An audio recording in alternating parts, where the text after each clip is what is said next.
Congress party Karimnagar MP అభ్యర్థి వెల్చెల రాజేందర్ గెలుపు కోసం గిరిజనులందరూ ఏకతాటిపై రావాలని కాంగ్రెస్ పార్టీ గిరిజన మేధావుల ఫోరం రాష్ట్ర కన్వీనర్ ప్రొఫెసర్ గూగులోతు వీరన్న నాయక్ కోరారు.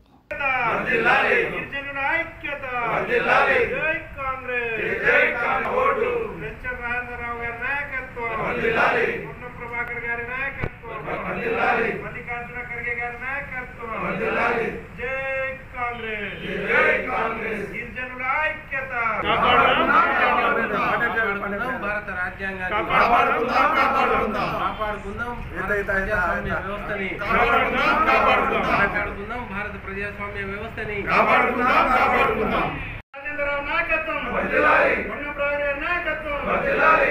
గెలిపించుకుందాం.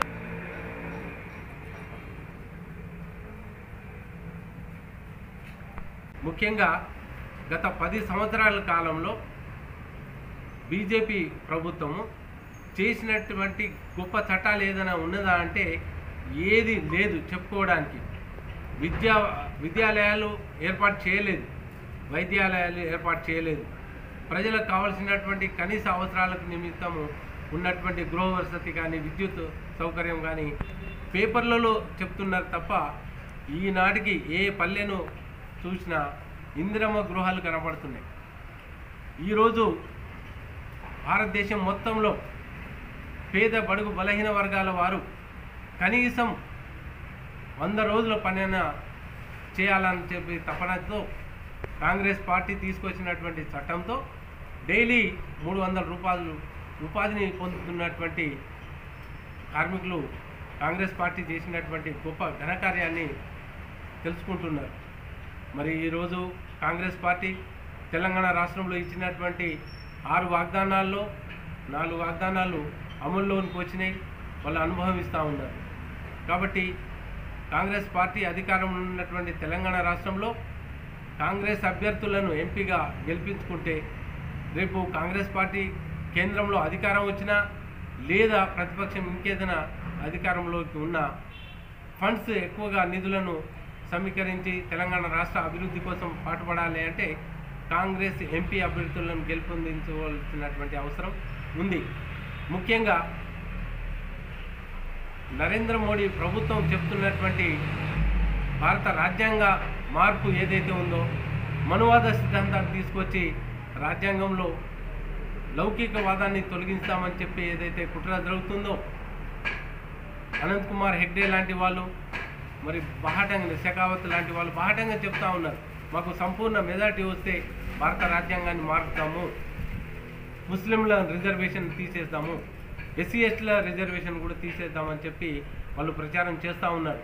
కాబట్టి బాబాసాహెబ్ అంబేద్కర్ రాసినటువంటి అనేక వర్గాలు వైషమ్యాలు లేకుండా చాలా చక్కగా సౌహృద్భావ వాతావరణంలో భారత ప్రజాస్వామ్యం మరి చక్కగా కొనసాగుతున్నటువంటి ఈ సందర్భంలో మత కల్లోలాలు సృష్టించడానికి బీజేపీ ప్రభుత్వం కుట్రలు చేస్తూ ఉన్నది. భారత రాజ్యాంగం ఈనాటికి ఏదైనా ప్రజలకు కావాల్సినటువంటి అభివృద్ధి చేయాలని అంటే ఇప్పటికీ 130 సార్లు రాజ్యాంగ సవరణ చేసి ప్రజలు మేలు చేస్తూ ఉంది.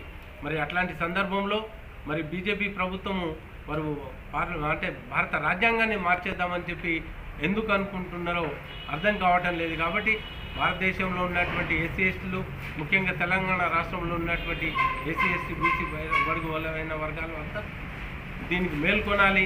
ఎట్టి పరిస్థితిలో బీజేపీని ఓడించాలి, కాంగ్రెస్ పార్టీ అభ్యర్థులను గెలిపించాల్సిందిగా కోరుతున్నాము. ఒకే ఒక ఎగ్జాంపుల్తో మరి నరేంద్ర మోడీ గారు ఈ 10 సంవత్సరాల్లో చేసినటువంటి నష్టాన్ని ప్రజల ముందుకు తీసుకొస్తున్నారు. గత 65 సంవత్సరాలుగా అధికారంలో ఉన్నటువంటి ప్రధానమంత్రులు చేసినటువంటి కేవలం 55 లక్షల కోట్ల రూపాయలను భారతదేశ అవసరం నిమిత్తం తీసుకురావడం జరిగింది. అదే ఈ 10 సంవత్సరాల కాలంలో 103 లక్షల కోట్ల రూపాయలను నరేంద్ర మోడీ గారు అప్పు తీసుకొచ్చారు. మరి ఇట్లాంటి అప్పు తీసుకొచ్చినటువంటి మరి నరేంద్ర మోడీ ఇంకెవరికైనా బెనిఫిట్ చేశారా అంటే లబ్ధి చేకూర్చే విధంగా ఉన్నారు అంటే అది అదానీ అంబానీలకు 24 లక్షల కోట్ల రూపాయలను రుణమాఫీ చేసేసింది. మరి పేద బడుగు బలహీన వర్గాల రైతులకు సంబంధించినటువంటి ఎక్కడ కూడా రుణమాఫీ చేయలేదు. అదే కాంగ్రెస్ పార్టీ అధికారంలో ఉన్నప్పుడు మన్మోహన్ సింగ్ గవర్నమెంట్ 70,000 కోట్ల రూపాయలను రైతులకు రుణమాఫీ చేయడం జరిగింది. ఈనాటి లెక్కల్లో చూస్తే అది కనీసం 5 లక్షల కోట్ల రూపాయల రుణమాఫీగా ఈక్వల్ అవుతుంది. కాబట్టి కాంగ్రెస్ పార్టీ మరి చేసినటువంటి అభివృద్ధి అంతా ఇంత కాదు. నరేంద్ర మోడీ కాలంలో ఏ ఒక్క బహుళార్థక ప్రాజెక్టులను నిర్మించలేదు. ఈరోజు కర్ణాటకలో కానీ అక్కడక్కడ నీటి ఎద్దడి ప్రకృతి పరంగా వచ్చినటువంటి వైపరీత్యాల ద్వారా జరుగుతుంది. దాన్ని కాంగ్రెస్ పార్టీ అధికారంలో ఉన్నటువంటి కర్ణాటకలో కానీ తెలంగాణలో కానీ ఆ రాజకీయ పార్టీల మీద మరి ఈరోజు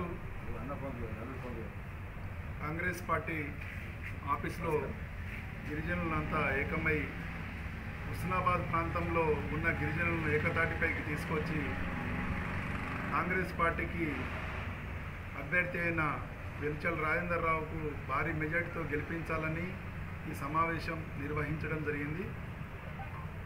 పొన్నం ప్రభాకర్ అన్న నాయకత్వంలో వెల్చల రాజేందర్ రావు గారి వెంట మరియు మన హుస్నాబాద్ ప్రాంత గిరిజన ప్రభంజనాన్ని చూపెట్టి మంచి మెజార్టీతో గెలిపిస్తామని ఈ సభాముఖంగా తెలియజేస్తాం.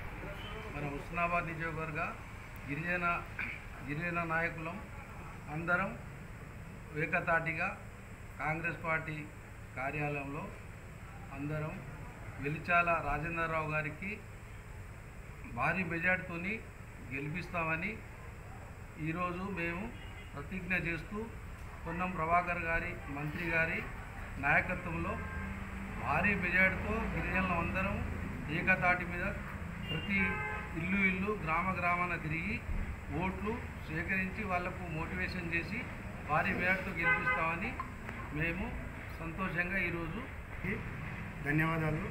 మేము ఈ సమావేశం యొక్క ఉద్దేశం ఏంటిదంటే మా యొక్క అభ్యర్థి అయిన వెల్జాల రాజేంద్రరావును అత్యధిక మెజార్టీతోటి గెలిపిద్దామని అందరం కూర్చొని నిర్ణయించుకున్నాం. అదే ఈ నినాదాన్ని మేము తండాల వారీగా అందరినీ ప్రచారం చేసుకుంటూ అందరినీ మేలుకొల్పుతూ అందరినీ ఏదైతే ఇంతకుముందు పొన్నం ప్రభాకర్ గారిని అత్యధిక మెజార్టీతో గెలిపించినామో అదేవిధంగా వెల్చల రాజేంద్రరావును గెలిపించుకుంటామని దీంతో ముగిస్తున్నారు.